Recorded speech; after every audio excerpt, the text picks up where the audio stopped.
Kebaikan yang ku terima, pengorbananmu yang mulia, jadikan ku berharga. Kau tulus menerima aku apa adanya. Kekuatan kasih-Mu nyata memulihkan hidupku. Kau bukan Tuhan yang melihat rupa, Kau bukan Tuhan yang memandang harta. Hati hamba yang selalu Kau cari, biar Kau temukan di dalamku selama ku hidup. Sidang jemaat yang dikasihi oleh Tuhan, pada hari Minggu Paskah yang ke-6 ini, marilah kita bersama-sama kembali belajar akan firman Tuhan. Kesaksian firman Tuhan yang menjadi dasar khotbah akan dibacakan dari Injil Tuhan Yesus Kristus menurut Yohanes pasalnya yang ke-14, ayatnya yang ke-15 sampai ayat yang ke-21. Yohanes pasalnya yang ke-14 ayat 15 sampai ayat yang ke-21. Marilah tenang dan berdoa. Bapa kami yang di sorga, kami mengucap syukur ya Tuhan untuk kasih setia-Mu yang selalu menyertai kami. Saat ini ya Bapa, di dalam kerinduan kami untuk dilawat oleh kebenaran firman-Mu, saat ini kami datang dengan penuh keberserahan, membawa keterbatasan yang kami punya untuk memahami firman Tuhan, lalu berharap pada kuasa Roh Kudus-Mu yang kami yakini akan menolong dan menopang kami. Biarlah kiranya Roh Kudus itu menguasai hati dan pikiran kami, sehingga saat ini kami boleh dibentuk, dididik oleh firman Tuhan. Terima kasih ya Bapa, kami mau menyerahkan saat ini ke dalam tangan kasih-Mu. Di dalam nama Tuhan Yesus kami berdoa. Amin. Yohanes pasalnya yang ke-14, ayatnya yang ke-15 sampai ayatnya yang ke-21. Begini bunyi kesaksian firman Tuhan. Jikalau kamu mengasihi aku, kamu akan menuruti segala perintahku. Aku akan minta kepada Bapa dan Ia akan memberikan kepadamu seorang penolong yang lain, supaya Ia menyertai kamu selama-lamanya, yaitu Roh kebenaran. Dunia tidak dapat menerima Dia, sebab dunia tidak melihat Dia dan tidak mengenal Dia. Tetapi kamu mengenal Dia, sebab Ia menyertai kamu dan akan diam di dalam kamu. Aku tidak akan meninggalkan kamu sebagai yatim piatu. Aku datang kembali kepadamu. Tinggal sesaat lagi, dan dunia tidak akan melihat aku lagi. Tetapi kamu melihat aku, sebab aku hidup dan kamu pun akan hidup. Pada waktu itulah kamu akan tahu bahwa aku di dalam Bapa-Ku dan kamu di dalam aku dan aku di dalam kamu. Barang siapa memegang perintahku dan melakukannya, dialah yang mengasihi aku, dan barang siapa mengasihi aku, ia akan dikasihi oleh Bapa-Ku, dan aku pun akan mengasihi dia dan akan menyatakan diriku kepadanya. Amin. Sampai sedemikian jauh pembacaan kesaksian firman Tuhan. Berbahagia setiap kita yang mendengarkan firman Tuhan dan memeliharanya di dalam kehidupan. Terpujilah nama Tuhan, haleluya. Bapak, Ibu, dan saudara-saudaraku yang dikasihi oleh Tuhan, pernahkah kita kehilangan benda yang menurut kita sangat berharga? Misalnya saudara-saudara, kita kehilangan cincin yang sangat kita sayangi. Bukan soal harganya, mungkin orang lain punya cincin yang lebih mahal. Orang lain punya cincin yang lebih indah. Tetapi saudara-saudara, ada kenangan tersendiri yang kemudian mengingatkan kita terhadap suatu peristiwa. Dan itu tentu terikat di dalam cincin tersebut. Saudara-saudara, apa yang terjadi? Biasanya saudara-saudara, kita menjadi pribadi yang tidak tenang. Pikiran kita, saudara-saudara, lalu kemudian menjadi gelisah. Kita menjadi pribadi yang kemudian kehilangan mood untuk melakukan banyak tanggung jawab kita di hari itu karena kehilangan cincin itu. Saudara-saudaraku yang terkasih, segala tanggung jawab menjadi terbengkalai dan produktivitas kita hari itu menjadi menurun. Kehilangan cincin, benda yang berharga. Bahkan saudara-saudara, lebih jauh kita bisa membahayakan diri kita atau membahayakan orang lain oleh karena rasa kehilangan yang membuat kita sedih, yang membuat kita hampa. Kehilangan cincin itu. Misalnya saudara-saudara, sepanjang hari kita memikirkannya. Kita mengendarai mobil tetapi pikiran kita masih tertuju kepada cincin yang hilang itu. Konsentrasi kita, saudara-saudara, bisa menjadi kurang fokus, kurang baik, dan akhirnya kita bisa celaka. Diri kita bisa kita lukai, orang lain pun bisa kita lukai. Bapak, Ibu, dan saudara-saudaraku yang dikasihi oleh Tuhan, begitulah memang dahsyatnya efek dari rasa kehilangan. Rasa kehilangan itu, saudara-saudara, bisa membuat kita kehilangan semangat. Bisa membuat kita turun produktivitas, bisa membuat kita begitu hampa dan tidak lagi punya daya untuk melakukan banyak hal. Murid-murid Yesus, saudara-saudara, di dalam pembacaan Alkitab dalam Yohanes 14 dikisahkan tengah berada di dalam situasi di mana mereka pasti merasa kehilangan. Mereka kehilangan guru mereka. Mereka kehilangan orang yang menjadi tempat mereka bergantung. Pribadi yang berharga yang selama ini mereka sangat andalkan.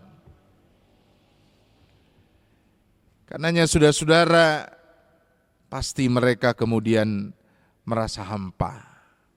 Pasti mereka kehilangan daya. Mereka pasti tidak lagi punya semangat yang cukup untuk bisa melanjutkan kehidupan mereka selepas guru mereka, juru selamat mereka, yaitu Tuhan kita Yesus Kristus, tidak ada lagi bersama-sama dengan mereka. Saudara, Tuhan Yesus tahu betul itu. Tuhan Yesus mengerti apa yang dirasakan oleh murid-muridnya. Karenanya saudara-saudara, di dalam pembacaan ini Tuhan Yesus juga memberi jawab. Tuhan Yesus selalu kemudian mengungkapkan apa yang menjadi janjinya kepada murid-murid. Sehingga dengan janji itu mereka dikuatkan. Dengan janji itu semangat muncul kembali. Janji mengenai apa, saudara-saudara? Janji mengenai hadirnya penolong, hadirnya penghibur. Dalam bahasa Yunani saudara-saudara, parakletos. Pribadi yang dipanggil, pribadi yang diminta untuk menolong, untuk menghibur. Dan pribadi itu tidak lain, tidak bukan adalah Roh Kudus itu sendiri. Roh kebenaran yang akan menyertai para murid-murid Yesus di dalam hidup selanjutnya ketika mereka meneruskan misi pelayanan Yesus. Karenanya di sini dikatakan bahwa para murid tidak lagi seperti yatim piatu. Kalau di dalam bahasa Yunani-nya saudara-saudara, orpanos, tidak punya ayah. Mereka tidak akan lagi menjadi pribadi yang tidak punya ayah. Kita tahu saudara-saudara, ayah tentu adalah figur yang berharga.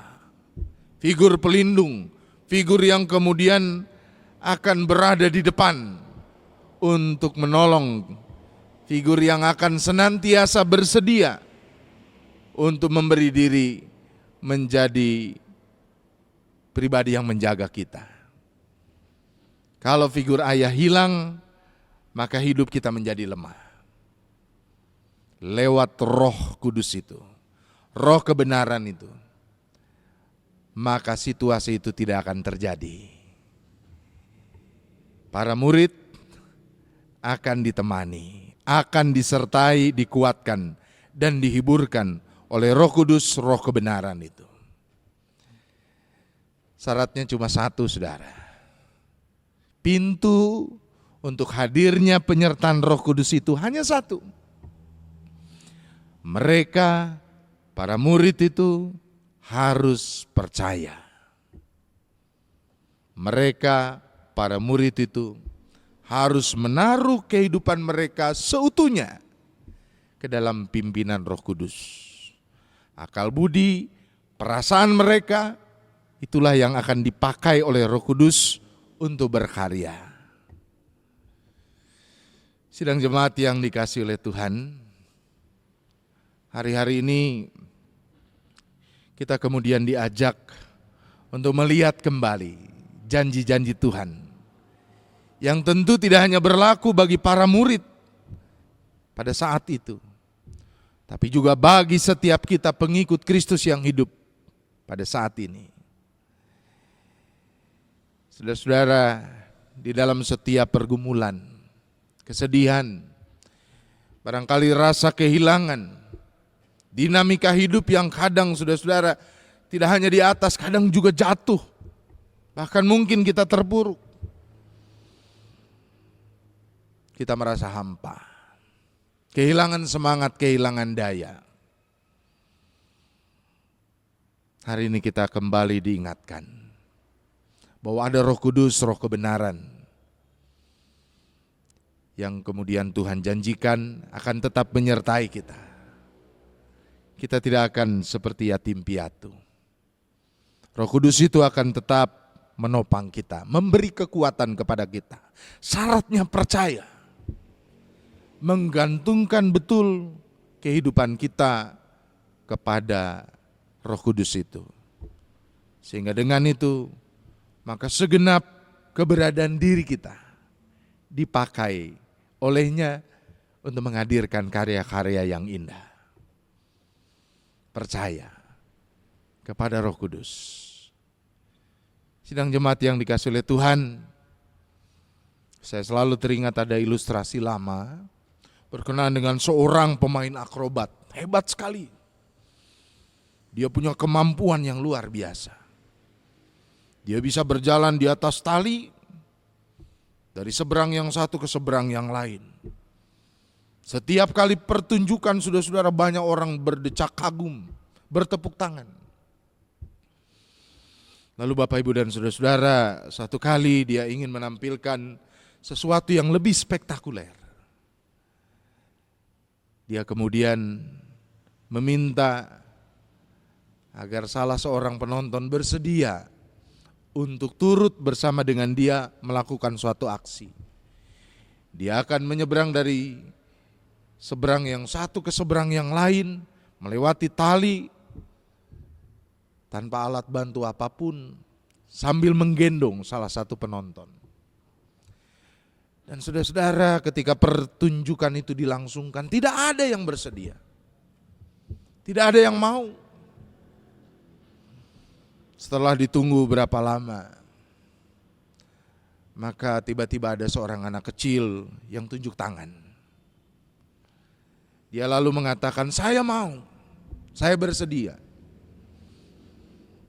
Lalu beberapa orang membawa anak kecil ini ke atas. Akhirnya pemain akrobat ini bisa berpegangan tangan dengan anak kecil itu. Anak kecil itu dibawa di punggungnya, digendong, melewati seberang yang satu ke seberang yang lain, melewati tali yang tipis. Dan saudara-saudara, aksi itu mengundang tepuk tangan dan decak kagum yang luar biasa. Dan saudara-saudara, banyak orang yang bertanya, kenapa anak itu mau? Setelah pertunjukan usai, beberapa penonton yang penasaran lalu kemudian bertanya kepada anak kecil itu, kenapa tadi berani, kenapa mau? Kalau jatuh bagaimana? Lalu anak kecil itu berkata, aku percaya kepada pemain akrobat itu. Karena pemain akrobat itu adalah Bapakku. Saudara-saudara, percayalah kepada Roh Kudus itu. Dia tidak pernah mengecewakan. Amin. Mari kita berdoa. Bapa kami yang di sorga, kami bersyukur ya Tuhan untuk kebenaran firman-Mu yang saat ini boleh kami terima, boleh kami pelajari, boleh mendidik kami. Sehingga dalam hidup ini, apapun dinamika yang terjadi, naik turun berkelak-kelok, bahagia maupun sedih, sakit maupun sehat, kami boleh terus memiliki optimisme, keyakinan karena kami selalu akan disertai oleh Roh Kudus itu. Ajar kami ya Bapa untuk selalu percaya, tidak bimbang untuk menaruh hidup kami seutuhnya kepada penyertaan Roh Kudus itu. Dengan itulah maka hidup kami akan dijalani dengan daya yang luar biasa, dengan semangat yang berapi-api. Terima kasih ya Allah. Kami bersyukur untuk firman Tuhan ini. Kami mau memberi tempat bagi hadirnya firman ini di dalam kehidupan kami. Tuntun kami sehingga firman Tuhan dapat hadir buahnya melalui sikap kami, melalui perbuatan kami. Terpuji namamu ya Allah. Amin.